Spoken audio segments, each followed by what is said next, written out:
Thế giới hôm nay rất vui được gặp lại các bạn. Cuộc sống chúng ta luôn tồn tại những điều bất ngờ. Xui xẻo có và may mắn cũng luôn luôn có. Cho mình hỏi, bạn có tin vào thần linh hoặc những điều như ông bà đỡ không? Nếu bạn là người theo chủ nghĩa duy vật thì hãy xem hết video này. Mình tin bạn sẽ có cái nhìn khác về cuộc sống chúng ta. Và chắc chắn bạn sẽ nghĩ ông bà đỡ là có thật. Cùng thế giới hôm nay khám phá video camera vô tình quay lại 35 may mắn không thể tin nổi đã xảy ra.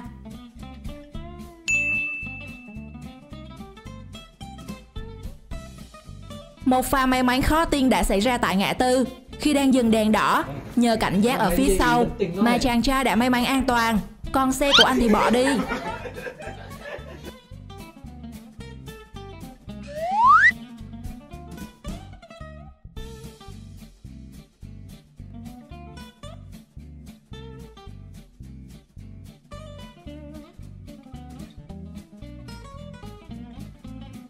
Chàng trai đang thi triển nội công, nhưng bất ngờ chuyện chẳng ngờ lại xảy ra. May mắn là cậu đã không xảy ra vấn đề gì, vẫn an toàn các bạn à.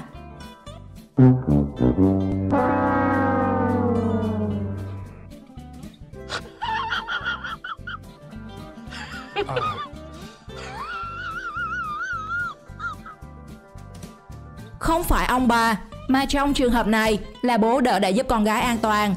Chứ không thì không biết cô bé sẽ phải treo đến lúc nào.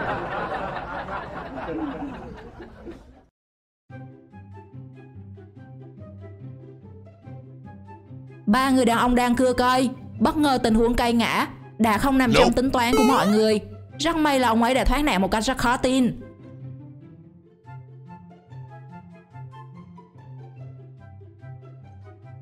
Có vẻ người đàn ông đang viện thanh sách vẫn chưa biết mình đã may mắn cỡ nào các bạn nhỉ.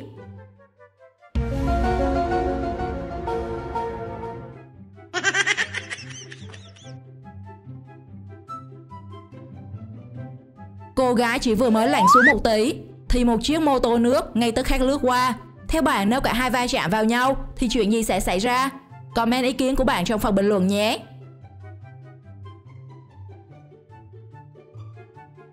Camera quay lại trên cánh đồng tại Ấn Độ. Chiếc xe công nông bất ngờ chạy bằng hai bánh, và sau đó thì một bánh xe văng lên không trung, cực kỳ ảo diệu. May mắn thì ai cũng né được.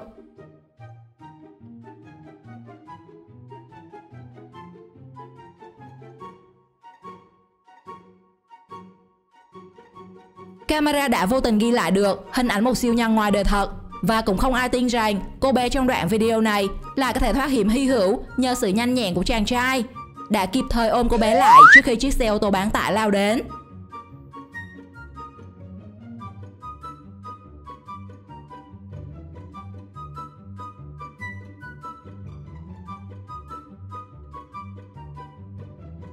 Người mẹ đã nhanh chóng bắt lấy và cứu một mạng trông thấy cho đứa con. Tình huống thoát tim xảy ra ở Trung Quốc.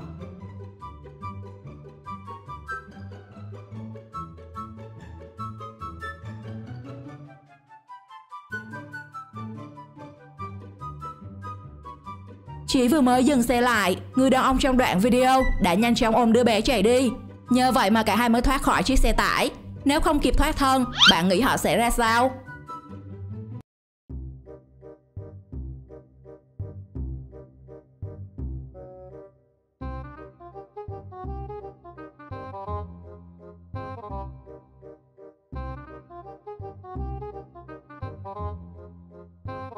Chỉ vì đi nhặt khúc gỗ, con trai đen bất ngờ bị cuốn vào dòng nước. Nhưng ai có ngờ rằng cũng chính nhờ khúc gỗ ấy mà con trai đen đã được con trai trắng kéo lên, cứu được cái mạng chó của nó.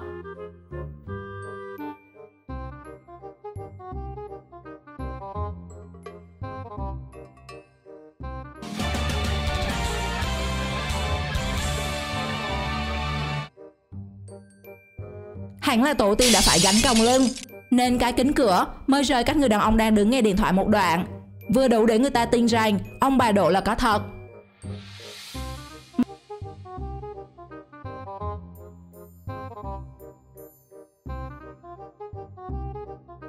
Màn thực hiện thử thách này, theo các bạn, đây là kỹ năng thuộc đẳng cấp cao thâm hay chỉ là sự may mắn hy hữu? Hãy comment ý kiến của bạn trong phần bình luận nhé.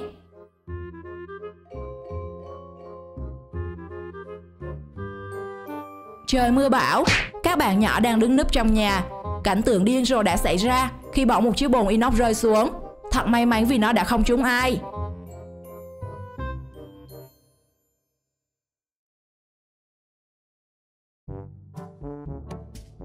Hai cậu bé đi xe đạp với tốc độ bàn thờ đã lao vút qua đầu xe ô tô và đâm thẳng vào hàng rào sắt. Điều kỳ lạ là cả hai không gặp chuyện gì nguy hiểm, nhưng không hiểu sao đầu một cậu bé lại bị kẹt vào song sắt hàng rào.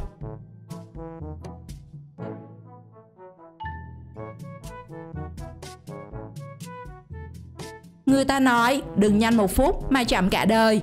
Tuy nhiên trong cuộc sống có đôi lúc bạn phải chậm 1 phút thôi là có thể nguy hiểm đến tính mạng. Nope. Tuy nhiên nếu bạn là người may mắn, bạn sẽ như người đàn ông này, thoát khỏi nguy hiểm trong gang tấc.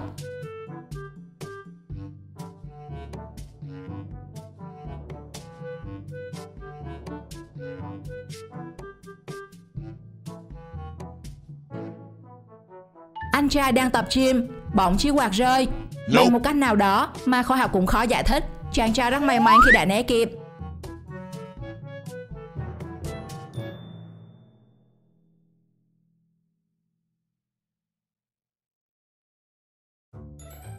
Bạn nào là cơ thủ pizza, giúp mình trả lời xem thanh niên này là một tay chơi pizza lão luyện hay chỉ là vô tình ăn may?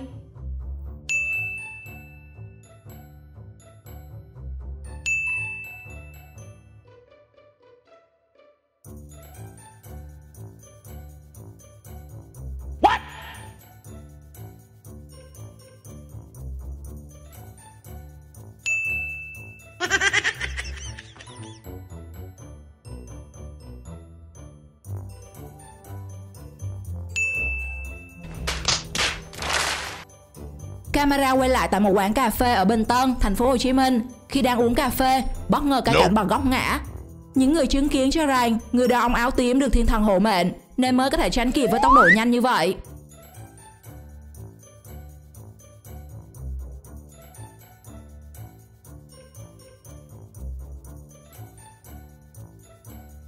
Cư dân mạng đã phải một phen thót tim khi xem đoạn video ghi lại cảnh ninja xe đạp điện suýt đang xuất khỏi trái đất khi vượt đèn đỏ, suýt bị xe container tông trúng.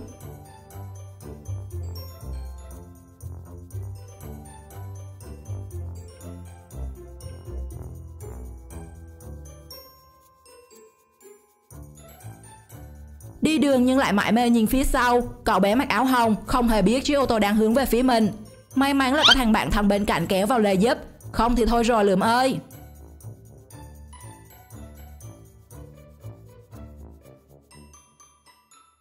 Người thợ ngồi trên giàn giáo, hẳn là đã có một chuyến trải nghiệm cảm giác đứng giữa làn ranh sinh tử. Khi chiếc giàn giáo bị mất đà nghiêng ngã, nhưng nhờ vào sự nỗ lực hết mình của người thợ bên dưới đã biến nguy thành an.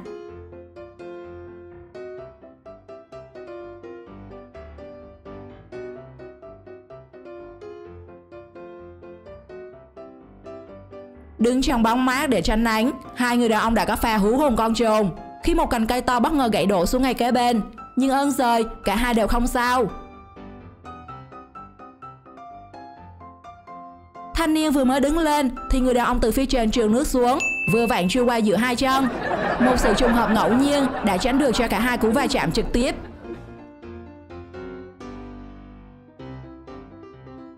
Hẳn là các bạn đang nghĩ chiếc thuyền buồm này sẽ đâm vào một chiếc thuyền khác, đúng không nào?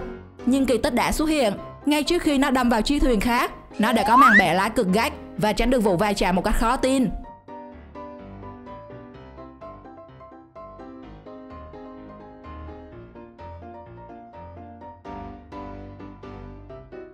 Cô gái đang cố vào nhà sau khi bỏ quên chìa khóa trong nhà. Một sai lầm khiến cô tuột khỏi cửa sổ. Nhưng may mắn đóng gạch đã giúp cô thoát nạn. Tuy nhiên đóng gạch thì không được may mắn khi vỡ vụn.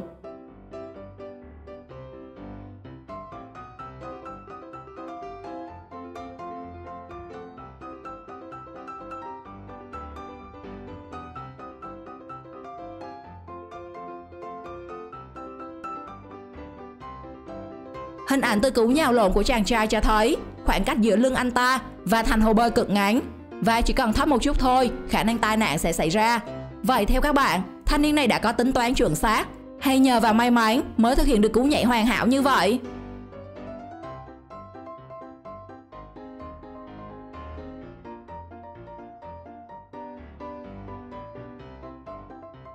Hình ảnh được chia sẻ về người đàn ông chặt gỗ chắc chắn sẽ khiến bạn không thể tin rằng lại có người may mắn đến vậy.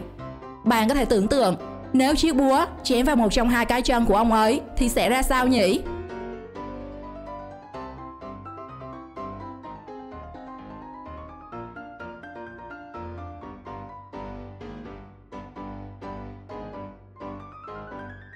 Vừa dừng xe lại cạnh bờ biển, do chân trống không vững nên chiếc mô tô bị ngã, suýt thì rơi xuống vực.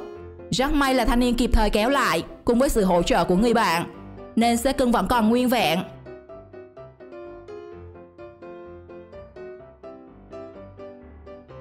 Sau khi xem video, tình huống may mắn nào làm bạn khó tin nhất? Hãy comment câu trả lời của bạn cho mọi người biết trong phần bình luận nhé.